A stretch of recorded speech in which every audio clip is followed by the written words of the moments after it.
All right, happy homeowners. What is it, 11 o'clock, and we are almost done, getting ready to do our last polishing on the wood floor, put our last coat of finish on. But look at the earlier videos. This thing is a crazy difference. What a turnout. I know I say that every time, but this one is big time. Look at this.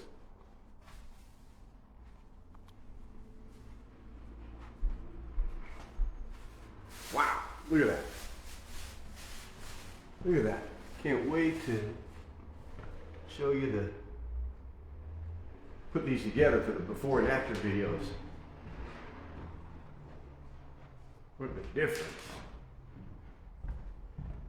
Tell you now, you put this up for sale, open the door, new homeowners come in. This thing is sold. Look at that cool border too. Couldn't even tell it had a border around the fireplace, remember? Look at that. These back bedrooms the hallway was beat up. Remember all the paint they had everywhere? Look at that. Got that one little spot, bed to go there. Remember the closet was completely painted white?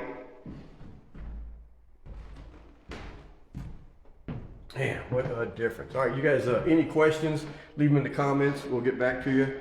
You want a copy of our book, 9 Secrets to Refinishing Hardwood Floors. So no matter where you're at in the world, you will at least have an idea of the procedure to get your floors beautiful. Wow. All right, guys, enjoy it.